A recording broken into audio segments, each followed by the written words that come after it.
From Hollywood, NBC brings you Hedda Hopper. With tonight's news brought to life by Roy Rogers, Dale Evans, Mel Morse, Carter Colbert.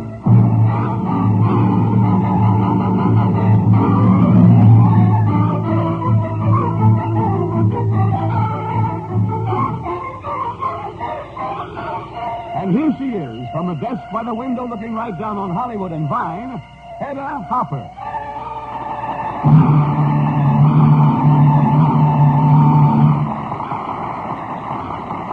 Hello, everybody. Janice Carter is bringing a divorce action against Carl Prager, musician. They've been married 10 years. The Hollywood Canteen will open between Decoration Day and July 4th, if there are enough men in uniform by then to make it necessary. Bill Powell will be a grandfather in a few months. His son, Bill Jr., a Marine in the last war, joined the Marines again yesterday. Russell Knight's asking price for his first movie, $50,000. He's the lad the Duchess of Windsor made famous.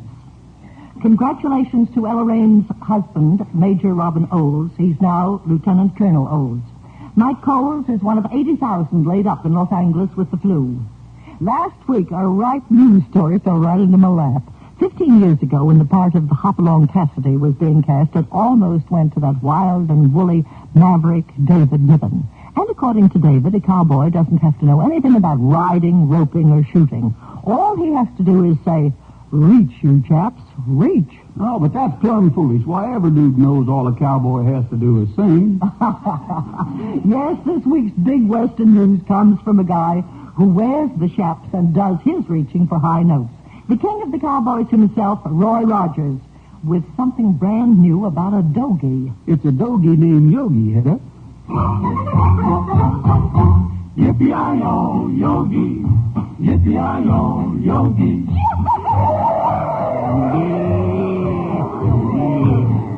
Yogi the dogie with a ribbon on his tail. On the range there lived a calf named Yogi. Cowboys found him wandering in the snow.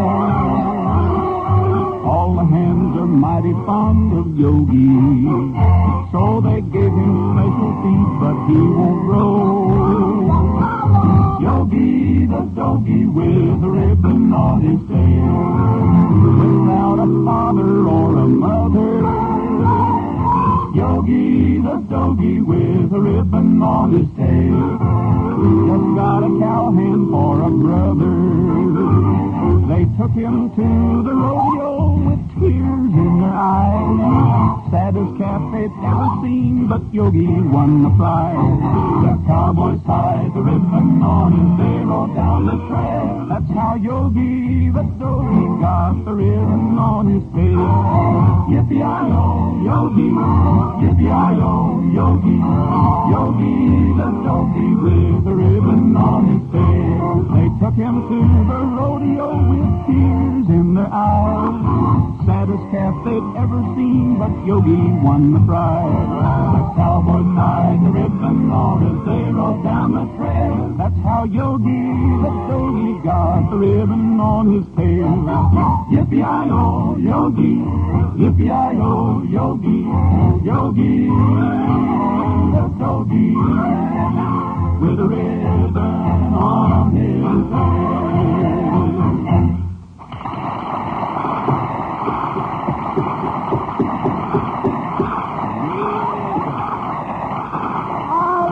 Will love it, Roy, but don't kid me about just singing. You're practically a three-ring rodeo already. Rodeo. Oh, I beg your pardon. Not to mention that place of yours out in the valley with 4 children, 34 dogs, 15 horses, and me, Dale Evans. Hello.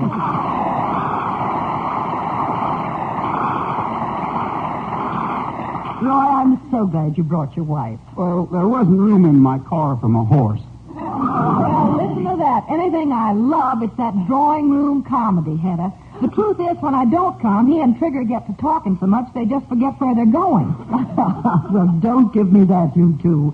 Dale, I happen to know you're always with Roy. You're inseparable, even in pictures. You hunt together, ride together. Yeah, that's right, Hedda. Dale does everything I do. That's the story we have for you, Hedda. We're all excited. We're starting our new picture together tomorrow, and it's called South of Caliente. And it's our first one in a whole year. Why so long, Roy? What were you doing?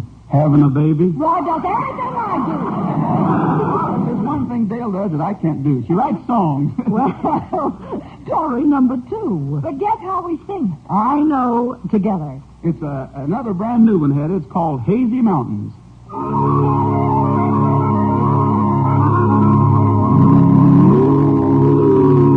There is something about the way put your heart and your soul to rest. Makes you feel just like you are blessed. Hazy mountain. There's a feeling of blue above, and the trees peaceful as a dove. It's no wonder that people love Hazy Mountain. All of the travel must be fast, getting ourselves alone. Go to the mountains, you discover you're wrong. You can tell them your troubles, and they'll never come back to you. They just listen and comfort you. Hazy Mountain. All of the travel must be fast, getting ourselves along. Go to the mountains and Hazy Mountain. You discover you're wrong. You can tell them your troubles too, and they'll never talk back to you. They just listen and comfort you. Hazy Mountain, oh, the mountains high, the mountains high.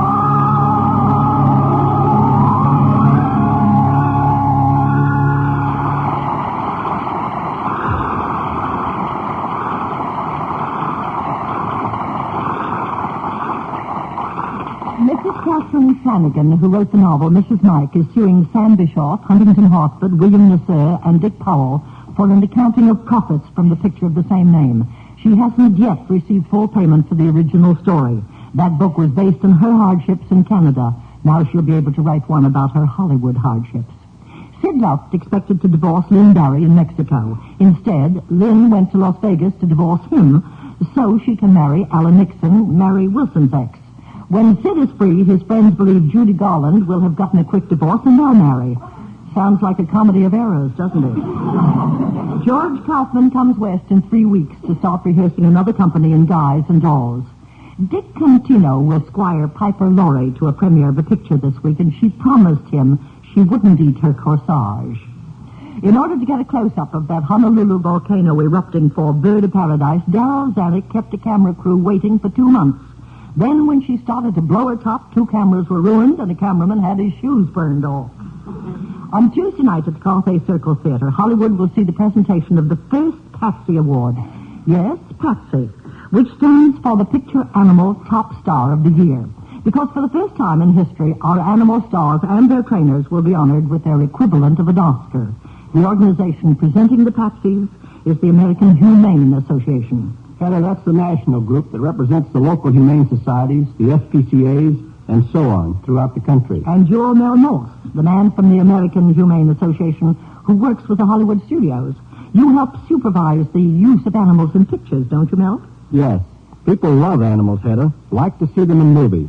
But to get them to perform in all the lights and confusion of movie making takes some fancy training. So this award is to honor the best. I know. When Lassie growls at the villain, people sometimes forget she did it on command. With no flops either. And so she's up for the Patsy. But tell me, who are some of the others, Mel? Francis the Mule. Francis? Oh, he was my dinner date at the Harvard Club. Wayne, the wonderful German Shepherd. There's the lion, Jackie. Oh, I knew his father well. Well, this is Jackie Jr.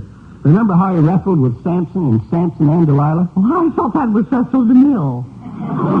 Pierre the Chimp in My Friend Irma Goes West, and 3 of Hollywood's famous horses. And on Wednesday morning in my column, there'll be the name of the winner, picked by a nationwide poll of columnists. But wait a minute, Mel, before you go. I think everybody's interested in some of these sidelights of movie making. Will you take a minute and tell us about yours? Supervising use of animals? Hedda, there was a day in the movies when to get a shot of a horse falling, they used what we call a running W. 2 wires to the horse's front feet that were jerked and over he went. Head over heels. Quite often he broke his neck. Nowadays we get even more effective shots. But how? By training the horses. Believe it or not, to lie down on command even when running at a full gallop. In the past year, there were more than 14,000 animals featured in pictures. Many more than ever before. Why?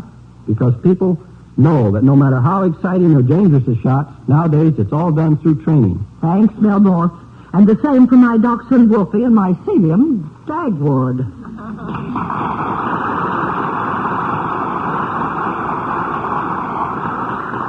Tallulah Bankhead has done everything in the world to get Betty Davis on the big show. She's made some mighty funny cracks about Betty, who never answered back. Finally, Betty made Tallulah an offer. She agreed to play Ann Baxter's role in All About Eve and give the Davis part to Tallulah on condition that they wouldn't argue before or after the dramatic scene. And I'll be darned if Toulouse's producer didn't turn it down, and they call that the big show. Dan Daly had the time of his life at the Menninger Clinic in Topeka, Kansas. He attended Washburn College and took a course in literature and screenwriting, also music. He came back to town to sign his wife's property settlement and goes right back to the clinic to finish his 2 college courses. Mae West plays Diamond Lil here and in San Francisco, then retires from the stage to open her nightclub in Las Vegas. Says she has more backers than Eve had apples. The well-known producer met Walter Brennan at luncheon and said, Walter, you know, you could have been the biggest star here if you hadn't been so stingy. They say you've got your first $1. That's not true, said Walter. I've got the second. I loaned you the first. John Lund's battling Paramount for more money and better parts. He took a suspension rather than do a loan-out. Won't work until he wins or loses his battle.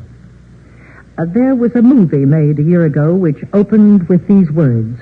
6 degrees north of the equator, in the heart of the East Indies, lies Sandakan, the tiny capital of British North Borneo.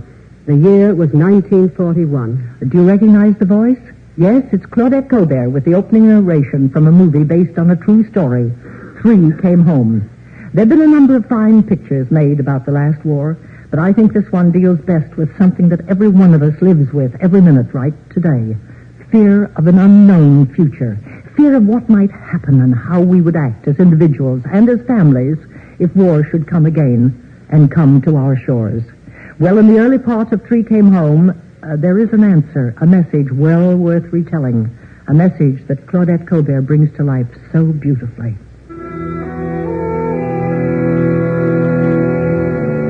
In Sandakan in 1941, there were 15,000 Asiatics, 79 Europeans, and 1 American. I was the American. My name is Agnes Keith. My husband is Harry Keith, a colonial official of British North Borneo. We have a little boy named George. Well. Hello there, young man. Had any fights yet? Yes, sir. Fine. Did you win? Yes, sir. That's a good lad. How big was he? It wasn't a boy. He was a girl. See you later, Doctor. Oh, a girl, eh? Well, that's even better. Can't start too early, that sort of thing. You trying to corrupt him again, Dr. Bandy? Not in the least. Boy's got to learn to protect himself against women. Well, Doctor, what's the verdict? Which would you like? Girl or another boy? Then it's definite. How are you feeling? All right? Well, mornings, you know. Perfectly normal. How's Harry feel about it? He doesn't know yet. Well, what's the matter? Afraid to tell him? No, of course not. Why should I be? Well, having another baby right now, the situation, I mean, the war and all that. Do you really think they'll come? The Japanese? I'm afraid I do. Eventually. Oh, I can't believe it. No, I really can't. Well, I hope not, of course, but I think we ought to be prepared for it anyway. How? How can we prepare for brutality, for torture, or even worse? It's all so incredible, so completely beyond anything I've ever thought of. Oh, I'm really ashamed to think of what I might do if they came. The very thought of anything like that just freezes my heart. I don't quite get it myself, to tell you the truth. You know, if the Japs land here, they'll probably have to drag me down out of those hills. Oh, I know that's where they'll find me.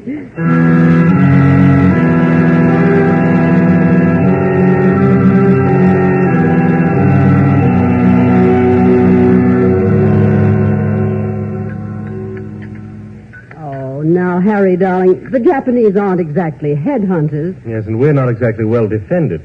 Few native police and volunteers. In fact, we're not defended at all. But, Mr. Keith, what would you do if they came? What could we do, Commander? Invite them up for tea, I suppose. Well, me, I'm only an ignorant sailor. But I'll tell you what I'd do if I was a Jap. I'd look for an island with oil that didn't have so many ants on it. Now, seriously, both of you, I think we're exaggerating. They're supposed to be a modern army with trained officers. They'd certainly understand and recognize civilian rights. Well, don't you think so? Mrs. Keith, I'm afraid you sound just like a lot of people back in the States. But don't get me wrong. I also think you're the best hostess I've met since the Navy made a tourist out of me. Oh, glad you could come, Commander. Yes, it was so wonderful to hear an American voice. Good night, Commander. Good night.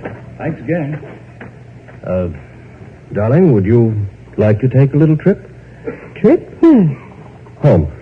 Back to the States, you and Georgie. Are you beginning to worry, too? No, not altogether, but... Well, I have my job. I have to stay here. Only it's liable to be a bit rough. No need taking too many chances, you know. No, I don't want to go. I don't want to leave you. I want to be with you whatever happens. No matter what I think? No matter whatever. Never knew before that you were a woman of steel. Oh, I'm not. I'm a woman of tinfoil. I'm scared to death already. But You have very nice hands, you know. Very nice. Still? Always. Oh, darling. Let's go in. Ian says Doc Brandy dropped in this morning. Anything wrong? Oh, no. I just wanted him to take a look at Georgie's throat. Commander Pritchard was very nice, wasn't he? Oh, yes, he was. Visiting observer. Had a good deal rather have a visit from that American Navy of his.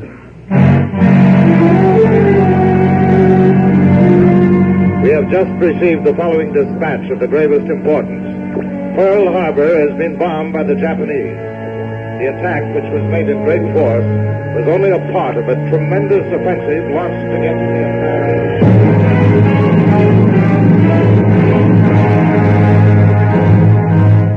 And then we waited. For 5 weeks from that December morning, we waited for the voice of command and authority to give us our orders. On January 11th, we got them. To all British subjects in the state of North Borneo, the enemy occupied Jesselton this morning and may be expected in Sandakan at any hour now. You will be doing your duty by remaining at your posts. Meet the enemy, resist passively, do not cooperate. We are sorry, but we cannot help you. Goodbye, and God bless you. Oh, no. Now, of all times for this... Yes? Darling. Harry, did you hear that? Is that all? I mean, the wireless went on the blink or the station went off. Wait a minute. They were wrong anyway. What? Behind time, that's all. The Japs are landing at the dock right now. Oh, no. Now take Georgie and get down to the government house as fast as you can. All the mothers and children are to gather and stay there until we know what's going to happen. Understand? Yes, but Harry, what will we do? I don't know, dear. I don't know. Just hurry.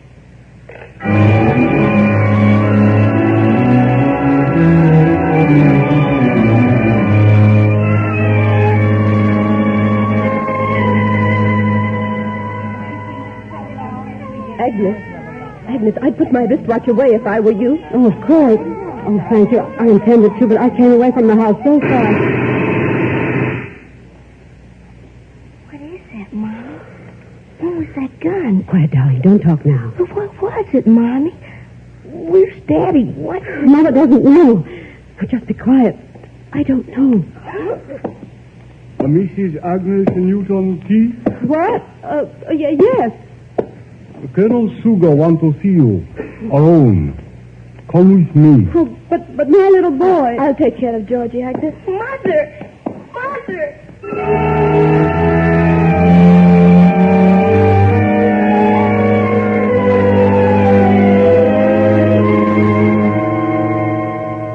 I read your book you write about Borneo, Mrs. Keith. Land Below the Wind. Yes, Colonel. But can't you tell me what's happening to my A husband? very interesting book. I read it in the Japanese edition. Oh. You mean there's something wrong about the book? I have never owned a book autographed by the author. I thought you might give me one. You... Oh. Well, Colonel, you certainly picked a fine time.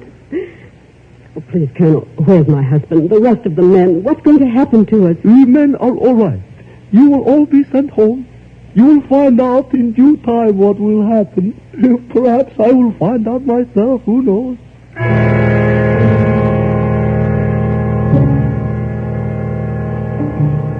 And so the weeks dragged on, not knowing what would happen, waiting, watching soldiers come to one house, then another, trying to pretend that life under occupation could go on normally. And I was still pretending, too. Harry had enough to worry him without my telling him about the new baby. And then, one day, there were soldiers at my house. Oh, come here, sweetie. You have no right to come in like this. Now get out of here before I call the MP. Oh, no hurt already. See map. Come here. No hurt. Map? Rich house. Rich man house. Show on map. But there are no rich men in Sandakan, if that's what you mean. And besides that isn't even a map of Sandakan. That's a map of Jesselton. You no tell on the map? Operator, give me Colonel Steve. No telephone. Rich man are there.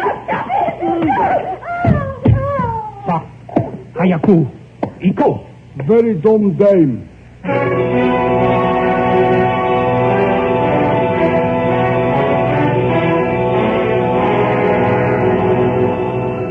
Why didn't you tell me, dear?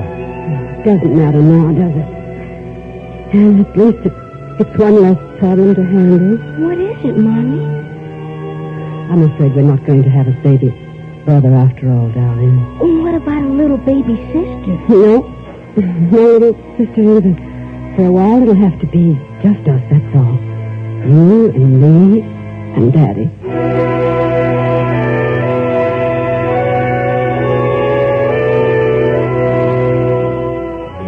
You and me and Daddy.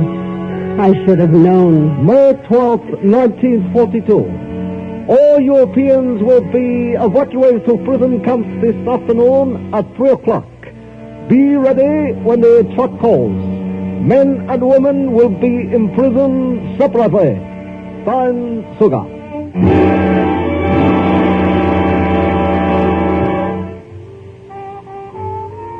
Got a few more minutes, even if they're on time, which they probably won't be. Oh, darling.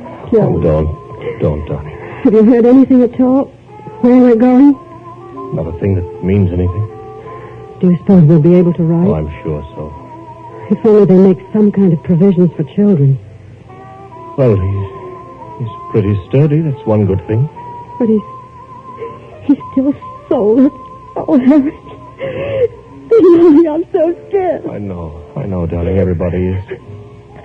Well, there's the truck out there. All right, come on now.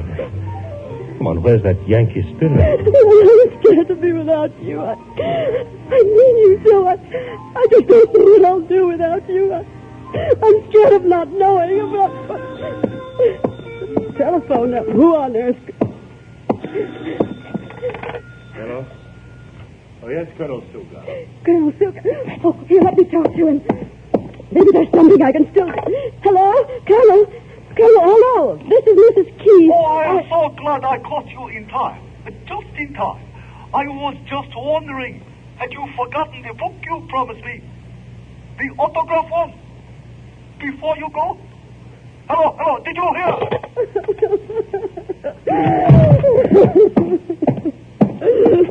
Mr. Keith, Mrs. Keith, one child. Quick! Oh, you don't have to shout at us. We're quite ready. Goodbye, darling. Don't worry about George and me. We've got the Yankee spirit all right. No matter what happens, we'll get along.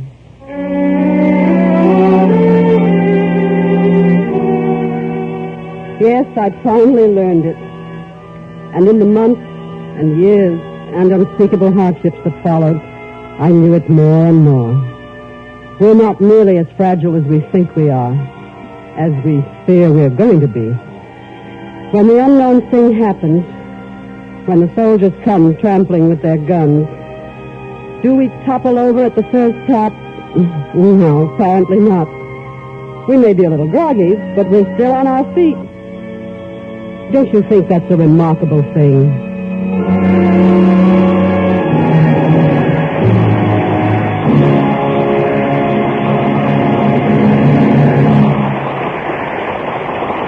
Thank you, Claudette Colbert.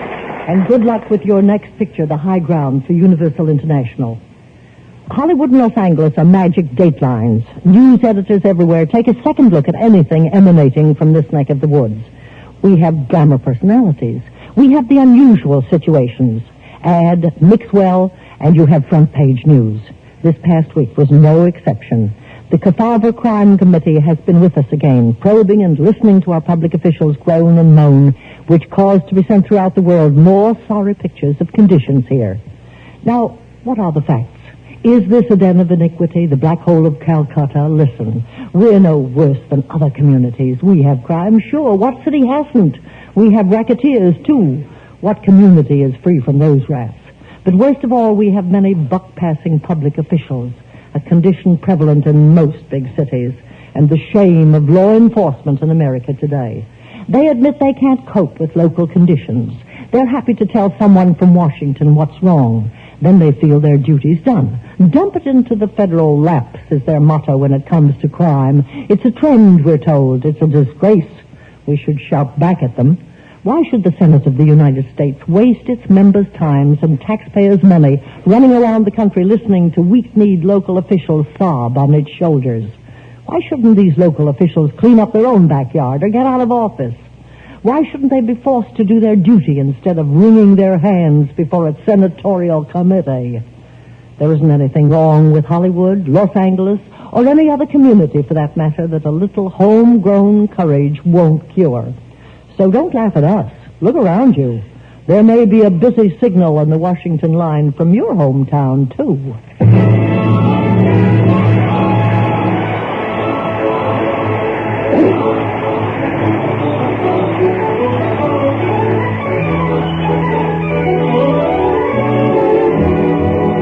Next week, NBC will again bring you Hedda Hopper with more Hollywood news brought to life by George Sanders, Cass Daly, and Gary Cooper. Good night, everybody.